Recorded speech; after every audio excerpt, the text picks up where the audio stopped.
அன்பின் பிதாவே, இந்த காலை வேளைக்கா உமக்கு நன்றி செலுத்துகிறோம். சர்வ வல்லமையுள்ள கர்த்தாவே, ஒருவராய் பெரிய அதிசயங்களை செய்கிறவரே, வானத்தையும் பூமியும் உண்டாக்கின கர்த்தாவே, மை துதிக்கிறோம், ஸ்தோத்தரிக்கிறோம், நன்றி செலுத்துகிறோம். ஆண்டவரே ஸ்தோத்திரம் கர்த்தாவே, இருதயங்களை ஆராய்ந்து அறிகிற கர்த்தர். ஆண்டவரே, இந்த காலை வேளையில எங்களை முற்றிலுமாய் உடைய கரத்துல ஒப்பு கொடுக்கிறோம். நீர் எங்களை ஆண்டவரே போதித்து நடத்தும்படியாய் ஜெபிக்கிறோம். இந்த நாளின் வேத தியானத்தை எங்களுக்கு ஆசீர்வதித்து தாங்க. நீங்க எங்க கூட பேசுங்க. நேசிக்கிற இயேசு கிறிஸ்துவின் இனிய நாமத்தில் கேட்கிறோம் பிதாவே, ஆமென். யோவான் 14வது அதிகாரம் 21வது வசனம். என் கற்பனைகளை பெற்றுக்கொண்டு அவைகளை கை கொள்கிறவனே என்னிடத்தில் அன்பாயிருக்கிறான். ஆண்டவரோட கற்பனைய முதல்ல பெற்றுக்கொள்ளணும், அடுத்து அதை கை கொள்ளணும். அப்படி அவருடைய வசனத்தின்படி வாழ்ந்தாதான் அவரை நேசிக்கிறோம், அவரிடத்துல அன்பாய் இருக்கிறோம்னு அர்த்தம். என்னிடத்தில் அன்பாய் இருக்கிறவன் என் பிதாவுக்கு அன்பாய் இருப்பான். யாரெல்லாம் இயேசுவை நேசிச்சு அன்பு காட்டுறாங்களோ அவங்க பிதாவையும் நேசிக்கிறாங்க. நானும் அவனில் அன்பாயிருந்து அவனுக்கு என்னை வெளிப்படுத்துவேன் என்றார். யாரெல்லாம் இயேசுவை நேசிக்கிறாங்களோ அன்பு செலுத்துறாங்களோ அவங்களுக்கு ஆண்டவர் தம்மை குறித்த வெளிப்பாடுகளை கொடுக்கிறார், தன்னை வெளிப்படுத்தி காட்டுகிறார். யூதாஸ் காரியோத் அல்லாத யூதா என்பவன் அவரை நோக்கி, சீஷர்கள்ல 12 சீஷர்கள்ல யூதாஸ் காரியோத் அல்லாத இன்னொரு யூதா இருந்தா. அவன் ஆண்டவரை நோக்கி, ஆண்டவரே, நீர் உலகத்துக்கு உம்மை வெளிப்படுத்தாமல் எங்களுக்கு உம்மை வெளிப்படுத்த போகிற காரணம் என்ன என்றான். உலகத்துக்கு உம்மை வெளிப்படுத்தி காட்டாம உம்முடைய சீஷர்களான எங்களுக்கு உம்மை வெளிப்படுத்தி காட்டுறதுக்கு என்ன காரணம் அப்படின்னு சொல்லிட்டு அவன் கேட்கிறான். சீஷர்கள்ல ஒருவரான யூதா கேட்கிறார். இயேசு அவனுக்கு பிரதியுத்தரமாக, ஒருவன் என்னில் அன்பாயிருந்தால் அவன் என் வசனத்தை கை கொள்ளுவான்.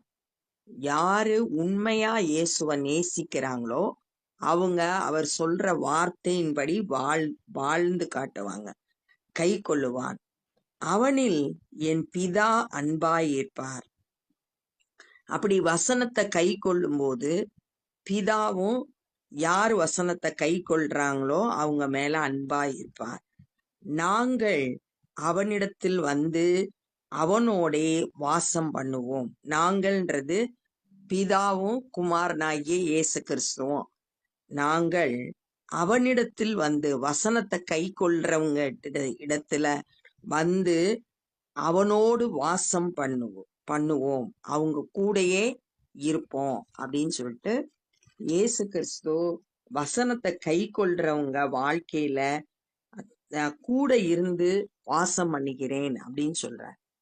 என்னில் அன்பாய் இராதவன் என் வசனங்களை கை கொள்ள மாட்டான். இயேசுவை நேசிக்கலைனா அவருடைய வசனத்தை கை கொள்ள மாட்டாங்க. நீங்கள் கேட்கிற வசனம் என்னுடையதாய் இராமல் என்னை அனுப்பின பிதாவினுடையதாய் இருக்கிறது.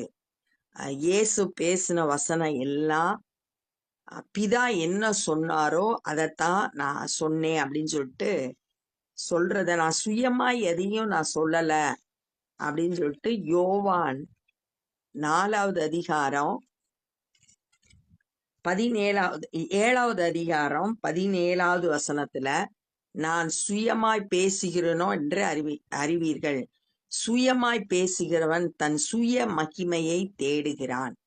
தன்னை அனுப்பினவருடைய மகிமையை தேடுகிறவனோ உண்மையுள்ளவனாய் இருக்கிறான் அப்படின்னு சொல்லிட்டு, நான் சுயமா எதையும் சொல்லல, பிதா என்ன சொல்றாரோ அதையே நான் சொல்றேன் அப்படின்னு சொல்றார். நான் உங்களுடனே தங்கி இருக்கையில் இவைகளை உங்களுக்கு சொன்னேன். இதெல்லாம் நான் ஏற்கனவே உங்கள்கிட்ட கூட இருந்தப்பே சொன்னேன். என் நாமத்தினாலே பிதா அனுப்ப போகிற பரிசுத்த ஆவியாகிய தேற்றரவாளனே எல்லாவற்றையும் உங்களுக்கு போதித்து நான் உங்களுக்கு சொன்ன எல்லாவற்றையும் உங்களுக்கு நினைப்பூட்டுவார். இயேசுன்ற நாமத்துல பிதா அனுப்ப போற பரிசுத்த ஆவி அப்படின்னு சொல்லியிருக்கு. இதே அதிகாரத்துல உங்க இருதயம் கலங்க வேண்டாம், நான் போய் உங்களுக்கு தேற்றரவாளனாகிய பரிசுத்த ஆவியானவரை நான் அனுப்புறேன் அப்படின்னு சொல்லிட்டு சொன்னத 16வது வசனம், உங்களோட இருக்கும்படி சத்திய ஆவியாகிய வேறொரு தேற்றவாளனை அவர் உங்களுக்கு தந்தருளுவார் அப்படின்னு சொல்லிட்டு சொல்லியிருக்கு. அந்த தேற்றரவாளனாகிய பரிசுத்த ஆவியானவர் எல்லாவற்றையும் அவர் போதித்து நான் உங்களுக்கு சொன்ன எல்லாவற்றையும் உங்களுக்கு நினைப்பூட்டுவார். இயேசு கிறிஸ்து மரித்து 3ஆம் நாள் உயிர்த்தெழுந்து பிதாவுடைய வலது பார்சத்துல உட்கார்ந்திருக்காரு. நமக்காக வேண்டுதல் செய்கிறவர் அவர்தான். அப்ப இப்ப செயல்படுறது பரிசுத்த ஆவியானவர். அவர் போய் பரிசுத்த ஆவியானவரை அனுப்புனாரு. பரிசுத்த ஆவியானவர் என்ன செய்யறாருன்னா, இயேசு என்னெல்லாம் சொன்னாரோ அதெல்லாம் நமக்கு நினைப்பூட்டுகிறது பரிசுத்த ஆவியானவர். சமாதானத்தை உங்களுக்கு வைத்து போகிறேன், என்னுடைய சமாதானத்தையே உங்களுக்கு கொடுக்கிறேன். இயேசு கிறிஸ்து தன்னுடைய சமாதானத்தை நம்ம ஒவ்வொருவருக்கும் கொடுக்கறாங்க. உலகம் கொடுக்கிற பிரகாரம் நான் உங்களுக்கு கொடுக்கிறது இல்லை.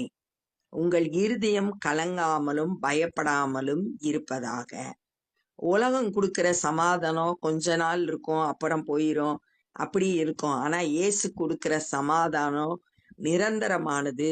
அதனால இருதயம் கலங்காமலும் பயப்படாமலும் இருப்பதாக.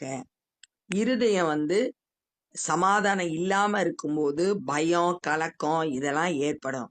அந்த தேவ சமாதானம் நம்மளோட இருதயத்தை ஆளுகை செய்யும் போது எந்த பிரச்சனை வந்தாலும் அதை மேற்கொள்றதுக்கு ஆண்டவர் நமக்கு உதவி செய்வாங்க. எதுவும் நம்மளை கலங்க பண்ணவோ பயப்படவோ பண்ண முடியாது. ஏன்னா தேவ சமாதானம் நம்ம இருதயத்தை ஆளுகை செய்யும் போது எதுவும் கலக்கம், குழப்பம், பயம் இதெல்லாம் அணுகாது.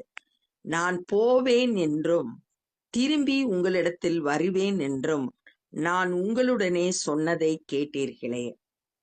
நான் போறேன் பிதாவின் இடத்துல, திரும்ப மறுபடியும் இயேசு இந்த உலகத்துக்கு வரப்போறாரு நியாயாதிபதியா. அதை நான் உங்களுக்கு சொன்னேன். நீங்கள் என்னில் அன்புள்ளவர்களாய் இருந்தால் பிதாவின் இடத்திற்கு போகிறேன் என்று நான் சொன்னதை குறித்து சந்தோஷப்படுவீர்கள். நீங்க உண்மையா என்கிட்ட அன்பா இருந்தீங்கன்னா நான் பிதாட்ட போறேன் அப்படின்றத கேட்கும்போது சந்தோஷப்படுவீங்க.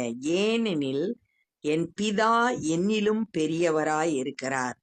பிதா பெரியவர், அவரிடத்துல நான் போறேன் அப்படின்றத நீங்க கேட்கும்போது உங்களுக்கு மகிழ்ச்சியாய் இருக்கும். அது நடக்கும்போது நீங்கள் விசுவாசிக்கும்படியாக நடப்பதற்கு முன்னமே அதை உங்களுக்கு சொன்னேன். பிதாவினிடத்துல இயேசு போகிறத நீங்கள் விசுவாசிக்கும்படி, அதை நம்பணுன்றதுக்காக இனிமேல் நடக்க போறத முதலே நான் உங்களுக்கு சொல்லிட்டேன். இனி நான் உங்களுடனே அதிகமாய் பேசுவதில்லை. இந்த உலகத்தின் அதிபதி வருகிறான். உலகத்தின் அதிபதி பிசாசு, ரூலர் ஆஃப் த வேர்ல்டு. உலகத்தின் அதிபதி பிசாசு. அவன் வர்றான். எதுக்காகனா இயேசுவை பிடிச்சி சிலுவையில அறையப்படும்படியா அவன் உலகத்தின் அதிபதி வருகிறான். அவனுக்கு என்னிடத்தில் ஒன்றும் இல்லை. அவன் என்கிட்ட வரும்போது அவனுக்குரிய காரியம் எதுவுமே என்கிட்ட இல்ல. நான் பிதாவில் அன்பாய் இருக்கிறேன் என்றும் பிதா எனக்கு கட்டளையிட்டபடியே செய்கிறேன் என்றும் உலகம் அறியும்படி இப்படி நடக்கும். பிதா என் மேல அன்பா இருக்காரு. அவர் என்ன சொன்னாரோ அதைத்தான் நான் செய்கிறேன் அப்படின்னு சொல்லிட்டு இந்த உலகத்துல அறியும்படி இதெல்லாம் நடக்குது. ஏன்னா பிதாவோட சித்தத்தை செய்யறதா என்னுடைய போஜனமாய் இருக்கிறது அப்படின்னு சொன்னதை நம்ம ஏற்கனவே தியானித்தோம். பிதாவோட சித்தம் செய்யணும் அப்படின்றத அடிக்கடி அவர் சொல்லுகிறத நம்ம பார்த்தோம். அவர் என்ன எனக்கு கட்டளை இட்டாரோ அதை நான் செய்கிறேன். இந்த உலகத்தோட பாவத்தை எல்லாம் தன்மேல் ஏற்றுக்கொண்டு சிலுவை மரணம் அடைந்து ஜனங்களுக்கு ரட்சிப்பை கொடுக்கறது தான் தேவனுடைய திட்டம். அந்த கட்டளையிட்டத ஆண்டவர் எனக்கு என்ன பிதா என்ன சொன்னாரோ அதை நான் செய்கிறேன் அப்படின்றத உலகம் அறியும்படி இப்படி நடக்கும். எழுந்திருங்கள், இவ்விடம் விட்டு போவோம் வாருங்கள் என்றார். இந்த இடத்தை விட்டு நம்ம கடந்து போவோம் அப்படின்னு சொல்லிட்டு தம்முடைய சீசர்களை நோக்கி சொல்றத பாக்குறோம். அப்ப இந்த நாள்ல என்னெல்லாம் கற்றுக்கொண்டோம் அப்படின்னா, அவரிடத்துல அன்பாய் இருக்கணும். யூதாஸ் காரியோத் அல்லாத யூதா உலகத்துக்கு உம்மை வெளிப்படுத்தாம எங்களுக்கு உம்மை வெளிப்படுத்த காரணம் என்னன்னு கேட்கும்போது ஆண்டவர் சொல்றாரு, ஒருவன் என்னல அன்பாயிருந்தா என் வசனத்தை கை கொள்ளுவான், அப்படி பிதாவும் அவனில் அன்பாயிருந்து அவனோடு நாங்க வாசம் பண்ணுவோம் அப்படின்னு சொன்னதை பார்த்தோம். பரிசுத்தா நான் போன பிறகு பரிசுத்த ஆவியானவர் ஆகிய தேற்றரவாளன் உங்களுக்கு போதித்து நடத்துவாரு. நான் சொன்ன எல்லாத்தையும் உங்களுக்கு நினைப்பூட்டுவார். என்னுடைய சமாதானத்தை நான் உங்களுக்கு கொடுக்குறேன், உங்க இருதயம் கலங்காமலும் பயப்படாமல் இருங்க அப்படின்னு சொல்லிட்டு சொன்னதை பார்த்தோம். இயேசு கிறிஸ்து சொன்னதை பார்த்தோம்.